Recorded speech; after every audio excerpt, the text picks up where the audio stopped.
Bon bah les champions. Alors on verra bien évidemment, il faudra confirmer parce que ça se trouve la semaine prochaine, ça va mal se passer pour Lille, ils vont revenir les Parisiens, au final finalement il y aura une égalité, ça sera la dernière journée du championnat qui va se décider, et ainsi de suite et ainsi de suite. Mais bon, au vu de ce que j'ai vu aujourd'hui, faut pas se leurrer, hein. Je veux dire, même si on veut y croire, si vous voulez y croire, croyez-y les enfants, mais aujourd'hui le PSG ne sera pas champion. Tout ce qui a été démontré ce soir a été démontré sur une chose. Paris n'est pas la digne d'un champion pour cette saison. Pour les dernières saisons, il y avait sans doute des choses à dire. Parfois Paris était balbutiant, Paris était en difficulté par rapport à ça. D'ailleurs, j'ai même oublié de vous mettre la composition d'équipe. Je vais vous la faire en live, comme ça sera réglé. Mais là aujourd'hui, voilà, le a été inconstant, le PSG a été catastrophique, le PSG n'a pas été à la hauteur de son rang qu'il devait faire. C'est comme ça. Et en plus de ça, le PSG a même été aidé par l'arbitrage. C'est ça qui est incroyable dans cette histoire. C'est-à-dire que le PSG, qui, rappelons-le, n'est pas bien dans n'est pas bien dans ce match, qui vit un match compliqué, qui au final ne s'en sort pas bien du tout, bah, au final, ce PSG là, on peut peut-être ne pas être d'accord. La vignette, c'est parce que voilà, hein, je préfère préciser. Voilà, on va tout de suite le faire. Voilà, c'est fait. Voilà, hop, vous avez la petite vignette. Alors, elle est un petit peu fermée, mais bon, hein, soyez sympa, soyez indulgents avec moi, hein. J'ai que deux bras et j'ai deux jambes. Je peux peut-être essayer d'étirer un peu. Voilà. Ah, bah parfait. Voilà, j'ai réussi à étirer, c'est très bien. Donc, pour revenir à ce que je disais, donc, bah, tout simplement, voilà, je pense qu'il n'y a pas grand-chose à dire de plus sur ce match. Paris ne sera pas champion. Voilà, je voulais commencer avec ça, et justement, on va revenir tout de suite sur le fait de match le plus important, qui finalement, bah, sera un fait de match important, parce que pour moi, le PSG, sans ce fait de match, le PSG perd ce match. Ça fait deux fois que je dis match, mais ça, vous avez compris le principe.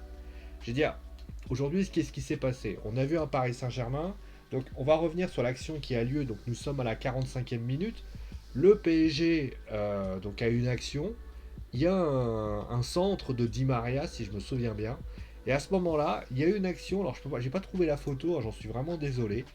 Et il y a Aguerre, et ça par contre c'est quand même assez étonnant, Aguerre qui concrètement va tout bonnement toucher le pied de Kurzawa frappe, et à ce moment-là, nous avons la frappe de Kurzawa, et à ce moment-là, Aguerd, a priori, touche légèrement le pied, donc contre le pied, donc pose son pied, et finalement il touche le joueur Kurzawa. Donc il prendra d'ailleurs un carton jaune par rapport à ça. Donc Monsieur Buquet a considéré d'ailleurs que ce qui s'est passé, c'est que Aguerd, ayant fait une semelle sur Kurzawa, a donc provoqué le penalty. Je vais être très simple, d'ailleurs surtout je l'ai déjà dit, pour moi ce penalty n'aurait jamais dû avoir lieu. Je vais être très simple. Je sais que certains vont me dire, ouais mais attends, est-ce que tu vas me comparer avec quoi? Prenons par exemple l'action que j'ai débriefée cet après-midi entre Monaco et Reims. Entre Monaco et Reims, tu as Faes qui fait un tacle, deux pieds décollés, les deux pieds arrivés. Il emporte tout sur son passage. Sauf que il fait un truc, il a les deux pieds. Certes, il y va, hein, clairement, il y va pour y aller. De toute façon, il touche la jambe, il touche pas la jambe, ça c'est autre chose. Mais ce qui est certain, c'est que il y va, mais la première chose qu'il fait, il touche le ballon. Là, ce que fait Aguerd, il place son pied dans l'objectif, en fait, de contrer la frappe de Kurzawa. Alors peut-être qu'il le fait trop, trop violemment, dans le sens où il touche le protège tibia de Kurzawa, mais au dernier nouvelle, ça ne change pas le fait que, quand même, cette frappe, c'est dans le jeu, c'est un fait de jeu. Donc me dire qu'il y a penalty dessus, franchement, je trouve ça très sévère. Je veux dire, à quel moment, moi, j'aurais mis un penalty? Alors après, certains me diraient, bah ouais, mais attends, t'as vu le pied de Kurzawa, sans déconner, il l'a touché. Oui, mais c'est... Alors limite, si tu peux plus poser ton pied pour contrer une frappe, Je dis, ok, on pourrait justifier ça par le fait que ça a été mal maîtrisé. Maintenant, on peut me dire aussi tout ce que tu veux. Mais la réalité, c'est que la semelle, elle est là. Mais elle n'a pas volonté, elle a pas volonté à faire mal. Je sais pas, je trouve ça très sévère. Alors après, on va dire après, peut-être que ce qui s'est passé par la suite, c'est que Kurzawa a dû sortir puisqu'il s'est blessé. Il s'est blessé, mais il s'est pas blessé. C'est à cause de l'intervention défensive de Kipembe. C'est pas à cause de ce qui s'est passé. Donc, franchement, moi euh, je trouve que c'est extrêmement euh, litigieux ce qui s'est passé. Et sincèrement, moi, j'aurais pas sifflé le penalty. Je sais pas comment ils se sont dit ce penalty. On va siffler penalty, mais moi, je n'aurais jamais sifflé penalty. Honnêtement, je trouve que l'action, elle est. Alors, après, bon, c'est la VAR qui le dit, mais franchement, l'action, je la trouve pas du tout. Honnêtement, si tu siffles penalty sur ça, t'en siffles un bon paquet. Hein. Parce qu'en Angleterre, putain, en Angleterre, t'en siffles un bon paquet. Hein. Donc moi, de mon point de vue, je trouve que c'est très sévère, voire même, pour moi, c'est trop litigieux pour pouvoir donner. Après, il a considéré ça, c'est son problème. Mais moi, clairement, voilà, donc pour ainsi dire. Et en plus de ça, ça ne récompense pas, en fait. Enfin, veut dire que en première mi-temps, tu te dis, bah Paris quand même a quand même proposé quelque chose. Il y a eu quelques actions, il y a eu quelques petites choses qui est proposé notamment, avec notamment un jeu. En première mi-temps, le PSG propose quand même un jeu collectif assez intéressant. Il faut quand même l'avouer. Après, c'est un jeu, mais c'est une équipe qui est plutôt en mode 50-50, si vous voulez. C'est-à-dire que vous avez le PSG qui domine, Lyon enfin Rennes qui domine. Donc on a quand même deux équipes qui sont dans une confrontation. Et il va se passer qu'en deuxième mi-temps, alors que tu te dis, les Rennais ont pris un but. Litigieux, pas litigieux, ils prennent un but à la mi-temps. Et là, à ce moment-là, il va se passer que les Parisiens vont littéralement se liquéfier sur place. On a des occasions à la pelle qui vont avoir lieu. On a notamment juste 47e minute. Vous avez un renversement dans le dos de Kurzawa, Jérémy Doku qui récupère le ballon et qui frappe, et qui est Keylor Navas. Ensuite, on a Fetouma Wassas. On va dire, c'est 5 minutes après, hein, où on a Fetouma Wassa qui tente un extérieur du pied. Donc ensuite, Konan Dagba qui doit détourner. 53e minute. Donc là, Jérémy Doku qui s'infiltre dans la défense. Il faut l'intervention de Kipembe qui finalement ne fait rien. On a Draxler qui réussit à faire une action, donc à la 56e. Mais juste après, donc on a une grosse. Donc là, il y a Neymar qui tente d'accélérer. Et après, Flavien T, 67e minute, qui tente qui enroule, et ça passe juste à côté. Et donc à la 70e minute, alors qu'on se dit que bah, c'est quand même compliqué, bah, Serou Guérassi va marquer. Et justement, Abdou Diallo, bah, qui est rentré en jeu à la place de Kurzawa qui était blessé, bah, à ce moment-là, voilà. Et puis bah, finalement, ça va continuer avec notamment cette expulsion de Presnel Kipembe, bah, justement, on va en parler. Pour moi, l'action que fait Kipembe, c'est la même que Di Maria. En fait, dans le sens où on a l'impression que c'est un geste d'énervement. Les deux équipes sont. Le joueur est frustré. Et au final, il tente un geste qui est complètement pas maîtrisé. Et au final, voilà, carton rouge pour ainsi dire. Tay qui déclenche, voilà, Keylor Navas doit s'envoler. Voilà. Et donc finalement, ce 1 partout, il est quand même vachement bien pour le PSG. Parce que si on prend les statistiques, la vérité, les statistiques, ils sont assez équivoques. C'est-à-dire que le PSG a tiré 4 fois au but. Il y a 4 fois Keylor Navas a vu son homologue, donc Alfred Gomis, devoir s'y employer. Et encore, de l'autre côté, t'as 10 tirs cadrés. C'est fou. À un moment donné, dans cette équipe, on a vu quand même 10 tirs cadrés envoyés. Bordel, c'est assez étonnant, on va dire.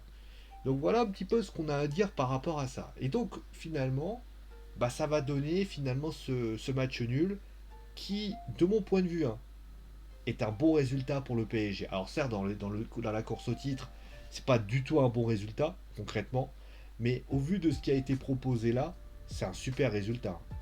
Et honnêtement, celui qui dit que c'est un mauvais résultat pour le PSG, je parle au niveau du jeu, hein, parce que j'ai vu Moeskin dire qu'ils avaient fait un bon match.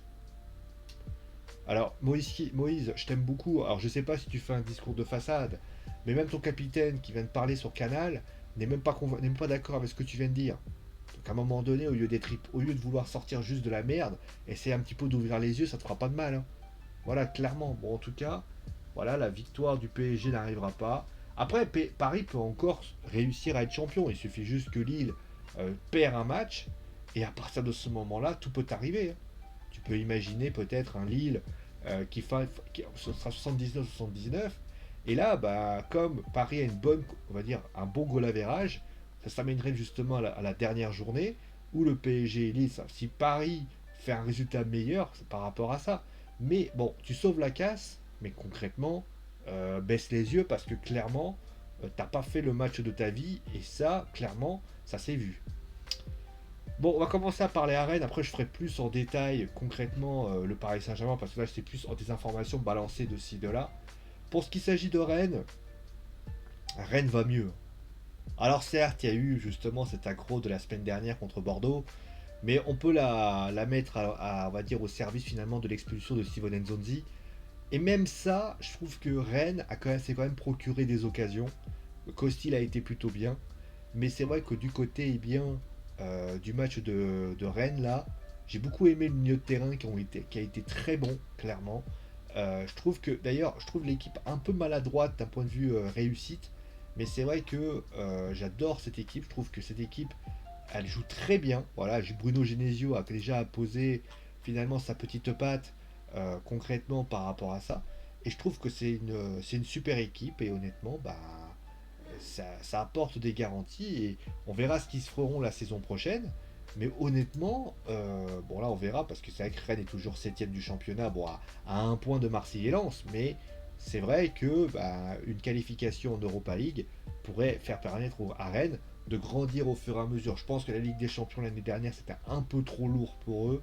Je pense que là, Rennes, avec finalement un nouvel entraîneur qui est Bruno Genesio, qui est quand même, je rappelle pour information, un fan s'appelle Pep Guardiola, forcément c'est pas mal et forcément c'était très intéressant. Surtout, très bonne deuxième mi-temps et le match nul pour moi, je le trouve, pour moi, Rennes perd 2 points par rapport à ça.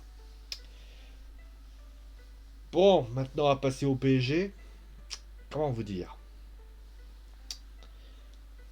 Cette équipe, alors, que je vais dire va paraître étonnant, parce qu'on va devoir bien sûr regarder les livres d'histoire, mais je trouve que cette équipe du PSG, Paris n'a pas été champion, si je me souviens bien, n'a pas été champion 2 fois ou 3 fois.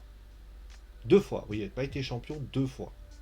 Ils n'ont pas été champions lors de la saison non, c'est pas la saison d'Unai Emery, je crois. C'est la première saison de Thomas Tuchel, si je me souviens bien. C'était justement avant que Mbappé et Neymar arrivent. Bon, c'était la saison d'Unai Emery, voilà. Je me suis trompé. La première saison qui était la saison de Thomas Tuchel, la saison d'Unai Emery, putain, je vais y arriver. Et donc il y a celle de Mauricio Pochettino. Il me faudrait, alors, je vais être honnête avec vous. Sincèrement, on pouvait, alors, là, quand tu vois par exemple ce qui s'était passé lors de cette fameuse saison dont je parle, la saison avec la première saison d'Unai Emery, où notamment vous savez, il y a la fameuse remontada qui a lieu, etc., etc., qui voit notamment la victoire de Monaco, vous savez, qui devient champion à ce moment-là. Déjà, j'y vois beaucoup de similitudes. Il faut quand même le reconnaître. Je vois notamment des avènements de joueurs qui se révèlent, qui se réveillent, un collectif qui était plutôt bon. Alors certes, il y avait des individualités du côté de Monaco, notamment avec bien sûr un certain Kylian Mbappé, mais également Bernardo Silva et d'autres. Mais il n'y avait pas que ça, pour être honnête. D'ailleurs, on verra ce qui se passera pour le LOSC, pour voir si justement il y aura les mêmes causes qui provoquera les mêmes effets. Mais en tout cas, ce qui était surtout très intéressant, c'est que cette équipe d'il y a quelques années, ben, il y avait pas, il manquait peut-être des réels créateurs. Je rappelle pour information qu'il manque Draxler, qui n'est pas encore arrivé, et il manque aussi, alors il y avait un joueur qui était venu avec Draxler, il y avait aussi, alors deuxième qui était venu aussi, dont je me souviens plus le nom, qui d'ailleurs est reparti très vite, hein, je crois d'ailleurs pour information. Et Unai Emery concrètement fait signer à l'année prochaine Neymar et Mbappé. Et il se passe que, justement, par rapport à cette saison, donc la fameuse remontada, bah, l'équipe s'affaiblit, puisqu'on perd Ibrahimovic, qui était quand même le leader de l'équipe, pour ainsi dire. Pour moi, cette équipe qu'on a vue, et donc cette année, on a un petit peu une perte. On a la perte de Thiago Silva et d'Edinson Cavani, qui étaient finalement les deux leaders de l'équipe. Mais, parce qu'il y a un mais, la différence entre avant et maintenant, c'est que, souvenez-vous, euh, Marquinhos devient alors le titulaire de l'équipe, puisque David Luiz s'en va, puisqu'il quitte le Paris Saint-Germain pour aller du côté de Chelsea, si je me souviens bien, ou d'Arsenal, pardon, pour aller signer du côté de Chelsea ou d'Arsenal, je me souviens plus. Et donc forcément, voilà, il y a Marquinhos qui prend sa place. L'autre côté, d'ailleurs, nous avons Thiago Motta qui est vieillissant. Nous avons plusieurs éléments qui prouvent, qui tendent à penser que ce PSG-là, aujourd'hui, est en fin de cycle. Ce qui est vrai. Sauf que là, ce PSG que nous avons vu ce soir, et forcément cette saison, puisqu'on prend cette saison en lui-même, aujourd'hui, bah, ce PSG-là a les mêmes défauts qu'il y a quelques années, sauf que, en fait, la différence, c'est qu'il y a deux individualités qui sont présentes, même plusieurs individualités qui sont présentes. Je pense à Mbappé et je pense à Neymar. Aujourd'hui, quand tu vois Neymar et Mbappé, aujourd'hui, la réalité, c'est que l'équipe devrait être plus forte. Et au final, l'équipe n'est pas plus forte pour la simple et bonne raison que le PSG perd beaucoup de points, le PSG n'est pas serein, le PSG manque de constance, le PSG défensivement, on a vu aujourd'hui, manque de sérénité, offensivement, qui est supposé être la force de l'équipe parisienne, bah, c'est pas l'agence touriste concrètement. Alors certes, dans les faits, le PSG a marqué 80 buts, c'est clair aussi, c'est vrai, ils ont pris quand même que 28 buts dans un sens. Dans un sens, les statistiques pourraient penser cela. Mais en termes d'occasion, je l'ai déjà dit quelques fois, en termes d'occasion, le PSG, bah, c'est pas non plus une assurance tout risque. Le PSG, en termes de qualité, alors ça dans position et tout ce que tu veux, mais en termes de qualité, je trouve que le PSG bah, n'est pas si rassurant que ça. Le PSG manque de constance, et offensivement, on a vu notamment des joueurs, je pense à Neymar, qui aujourd'hui ne sont plus aussi déterminants qu'il y paraît. On a vu que offensivement le buteur, donc c'était Moïse Kean ou Mauro Icardi. D'ailleurs, on peut se demander pourquoi Mauro Icardi n'a pas joué. On sait qu'il n'est pas en dehors de santé avec la direction parisienne, mais il est quand même présent. Donc autant l'utiliser, sachant que tu as un match important et que tu peux faire quelque chose. D'ailleurs, ça aussi, parlons justement du. On a peu parlé justement de Mauricio Pochettino, mais il va falloir peut-être commencer à discuter de Mauricio Pochettino, qui au final fait des changements assez étonnants. Alors, on est d'accord, pas d'accord, mais déjà, bon, l'équipe de base, ok, Danilo Pereira, Ander Herrera, ok, sauf que tu joues un match qui est, pour ainsi dire, hyper important, parce que si tu perds, ou que tu fais match nul dans ce cas-là, tu finis par finalement ne pas être en mesure de récupérer, tu perds du terrain avec Lille. Et c'est ce qui s'est passé. Et à aucun moment tu te dis dans ta tête bah, que peut-être que je vais devoir mettre l'équipe qui a joué la Ligue des Champions. Alors je sais ce que tu te dis. Oui, mais Neymar, les joueurs sont fatigués. D'accord. Alors pourquoi Paredes il joue pas?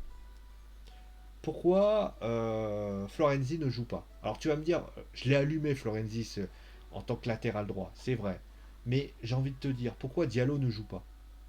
Pourquoi Diallo ne joue pas? Moi je veux savoir pourquoi Diallo ne joue pas. Si tu veux vraiment aller jusqu'au bout des choses, pourquoi tu mets pas Sarabia, qui est supposé être quand même celui qui peut apporter quelque chose?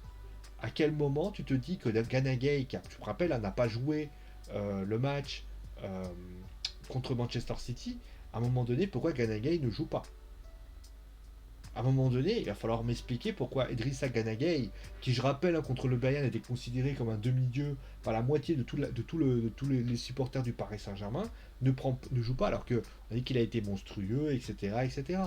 À quel moment tu te dis que Ander Herrera, Danilo Pereira, c'est une solution? Pourquoi tu ne mets pas Danilo, Idrissa Gueye? Ça veut dire que moi, en fait, quand je vois ça, pourquoi Paredes n'est pas là? Moi, tu sais ce que je crois quand je vois ce match-là? Je me dis dans ma tête, alors je vous le dis clairement, je vous le dis, je me dis, bah ce mec-là, en fait, Mauricio Pochettino, il a privilégié la Coupe de France. Et ça, c'est quand même révélateur. Ça veut dire que, normalement, tu te dis dans ta tête, voilà, au moment donné, bon, la Coupe de France, ok, sauf qu'il ne croit plus en championnat. Dans sa tête, il se dit, le championnat, Peut-être qu'on ne la gagnera pas. Peut-être la Coupe de France, on la gagnera. Vous voyez ce que je veux dire? Vous voyez où je veux en venir ou pas? Donc ça veut dire que c'est tellement révélateur aujourd'hui de l'état d'esprit des Parisiens, qui aujourd'hui de son entraîneur parisien et ce qu'il en dégage concrètement. Et, et je l'ai dit tout de suite. Et ça me fait penser à ce qui s'est passé il y a des années. Et, et encore, même la saison d'Unai Emery avec, vous savez, ils font le match contre Rennes là, ou contre Rennes, ils font un match où je crois ils perdent par prolongation ou par tir au but, je sais même plus, par rapport à ça. Deuxième chose, pour ainsi dire, euh, je l'ai dit, honnêtement, l'équipe de cette année, elle devrait être plus forte que l'année où j'ai cité, la fameuse année où Unai Emery arrive. Sauf que collectivement, l'équipe est au fond du gouffre, et ça, clairement, ça fait, je veux dire, à quel moment on va retrouver cette équipe parisienne. Ce qui m'étonne quand même, c'est que et d'ailleurs, pour info, je finis avec ça. Souvenez-vous que le PSG, de la première année d'Unai Emery, il finit après un gros PSG qui, pour ainsi dire, domine avec notamment un 7-2 contre 3. Donc ça veut dire que c'était une équipe en fin de cycle. Là, vous allez quand même pas me dire que cette équipe, elle est en fin de cycle déjà. Si l'équipe est déjà en fin de cycle, ça m'inquiète beaucoup. Parce que ça veut dire que Draxler va prolonger, donc ça veut dire que clairement il n'est pas en fin de cycle, que Kurzawa va être présent, qu'il y a quand même des choses qui m'étonnent par rapport à ce qui a été proposé. Surtout que Moeskin, qui a priori va être prêté par Everton, il va retourner à Everton. Qu'on veut se débarrasser d'Icardi. Vous voyez, moi je pense que du côté du PSG, là il y a quand même des choses à se poser. Je pense que cette équipe aujourd'hui du Paris Saint-Germain, ben, qu'elle soit surcotée, je sais en théorie non, parce que cette équipe sur le papier, elle peut battre Rennes 3-0 si elle en a envie. Mais en tout cas, ce qui est certain, que cette équipe de Paris, cette année, n'a pas les qualités physiques, n'a pas les qualités techniques. Alors certes, il y a des fulgurances quelquefois, il y a des fois où le PSG fait des choses intéressantes, notamment en première mi-temps. Mais on voit que défensivement, ça manque d'intérêt. Il y a aussi des choses qui m'ont fait prendre conscience aussi des discours différents. Et justement, on va aller justement au top et au flop. Parce que ça, c'est clairement un énorme problème. Moi, je l'ai dit. Alors, au niveau des tops, on va parler du côté rennais. Je vais mettre Flavien Day, qui a été impressionnant dans ce match. Moi, j'ai adoré Flavien Day, qui a franchement Vous voyez, par exemple, moi je trouve ça étonnant. Vous allez chercher des joueurs de je ne sais quel, des grands joueurs parce que ça fait clean. Un mec comme Flavien T, le mec il a fait des passes décisives, passe en profondeur, il a essayé de trouver des solutions, il a essayé de procurer des occasions. Franchement, il a été excellent. Jérémy Doku, pareil, met du temps, etc. Mais Jérémy Doku, bah, moi je trouve qu'il a été très très bon, qu'il s'est procuré pas mal d'occasions. Il a parfois pêché par finition, c'est vrai, il faut quand même le reconnaître. Mais c'est vraiment une excellente prestation de la part euh, de notre cher Jérémy Doku, qui a été excellent par rapport à ça. Et enfin, Guirassy, qui pour moi marque, mais plus que ça, il s'est procuré des occasions. Il a réussi quand même à donner des solutions. Il a vraiment bien joué le coup et franchement, j'ai plutôt apprécié par rapport à ça. Voilà. Au niveau des flops, bah justement, on va en parler parce que les flops, ils sont nombreux. Le premier, bah, c'est Kipembe. L'expulsion, il est coupable de la blessure de Kurzawa. Il, euh, Après, on va me parler justement de ce tacle qu'il fait à la 44e minute. Mais c'est vrai qu'il est en retard, il est pas bien, il fait n'importe quoi. Voilà, il est pas bon dans la percussion, il est pas bon dans la gêne, il est pas bien dans ce qu'il fait par rapport à ça. Moiskin qui, on va dire, n'a absolument rien fait à part interviewé par Olivier Talaron. Voilà, clairement. Et puis le troisième, alors, clairement qui n'a pas été à la hauteur.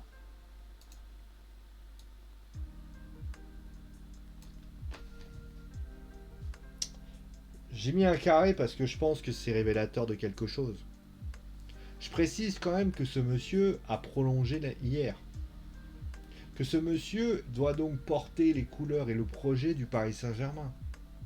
Je précise que ce jeune homme ici présent a considéré qu'il avait progressé. A-t-il progressé aujourd'hui? Je l'avais dit dans cette vidéo que j'ai faite hier où je parlais de Neymar. Est-ce une bonne idée ou est-ce une mauvaise idée? Mais le problème, c'est que pour moi, là aujourd'hui, ça confirme bien que c'est une mauvaise idée. Je veux dire, dans la mentalité, Neymar n'a absolument pas progressé en fait. Neymar, dans la terme de responsabilité, n'a pas progressé. Alors je sais que les pros Neymar, quand ils vont entendre ça, ils vont pas être d'accord. Mais vous savez quoi? Et alors, à part le penalty, alors certes, il y a eu des déchets. C'est vrai que Neymar s'est procuré peut-être une ou deux occasions. C'est vrai. Mais au moment où l'équipe est dans le dur, au moment où l'équipe est en difficulté, à quel moment tu n'as pas un Neymar qui revient défendre? À quel moment tu vois un Neymar qui va pas essayer de récupérer des ballons, va essayer de se procurer des occasions, d'imposer un pressing? Tu vois que l'équipe défensivement elle est pas bien, et à aucun moment tu as ton leader technique qui va essayer de prendre le ballon, qui va essayer d'apporter un pressing, qui va essayer justement de trouver des solutions. Alors oui, durant ce match-là, il n'a pas griffonné, il n'a pas gratté, il n'a pas passé son temps à tricoter tout au long de comme il l'aime si bien le faire. Il a été collectif. C'est vrai. Je ne peux pas lui enlever. Ça, à la limite, il a été collectif. Et je ne peux pas lui enlever par rapport à ça. Mais concrètement, euh, je trouve que son comportement technique a été pauvre. Et je trouve qu'il manque cruellement de qualité. Et encore une fois, ça démontre au final que ce mec, que ce monsieur, qui est un joueur. Je suis pas là pour le critiquer, je suis pas là pour le taper dessus, ça m'intéresse pas. Et je dis la vérité, je m'en fous que Neymar soit bon ou mauvais. Moi, je suis là pour faire de la foot zone.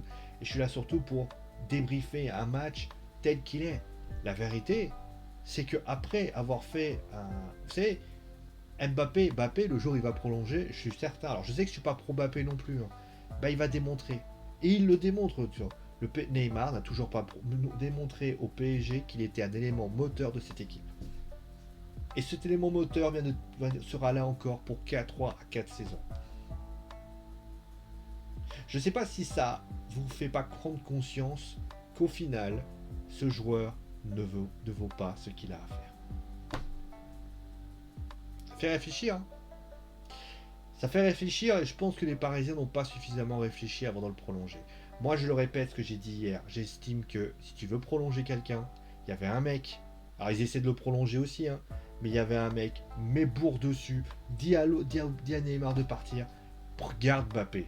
Parce que Mbappé, durant cette saison, il a démontré qu'il était plus important que Neymar. Aujourd'hui, Neymar est moins important que Mbappé.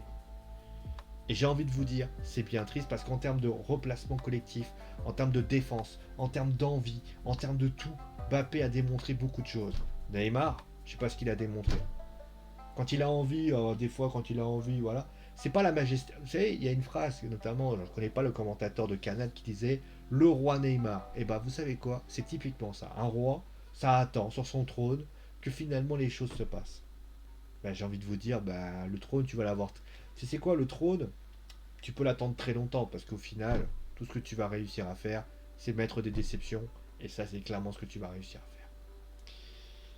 Voilà, je ne sais pas quoi dire de plus que ce que j'aurais pu dire aujourd'hui. Le PSG a perdu. A perdu, oui, lapsus révélateur. Le PSG a perdu le titre. Neymar n'a pas été à la hauteur et concrètement, il confirme finalement tout ce que je disais. Voilà. Bravo.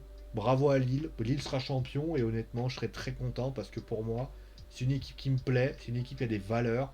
Chose que n'a pas le PSG cette année. On verra l'année prochaine, mais c'est en ce moment. Et c'est pas en. Alors, juste pour info, je finis avec ça. C'est pas en empilant des Lionel Messi ou je sais pas qui que vous allez faire que l'équipe soit. C'est plus que ça. C'est pas en empilant des stars que vous y arriverez. Demandez au Real Madrid des Galactiques, de Florentino Pérez. Vous avez mis des Zidane, des Ronaldo, des Beckham, des Figo, etc. À un moment donné, ça a tellement empilé qu'au final, ça a jamais marché. Ah, parce que vous savez, à un moment donné, tous les joueurs qui sont là, il faut des Makelele, des Guti ou de je ne sais quoi. Donc à un moment donné, ces joueurs-là, bah, si vous n'avez pas des Pereira, des Danilo, des Anderera et ainsi de suite, c'est pas possible. Voilà. J'ai pas grand-chose à dire de plus. Paris a perdu. Paris ne sera pas champion. Et vous savez quoi? C'est bien fait pour leur gueule. Allez, merci de votre soumission. Portez-vous bien. Et c'est mon dernier mot parce que je l'ai dit.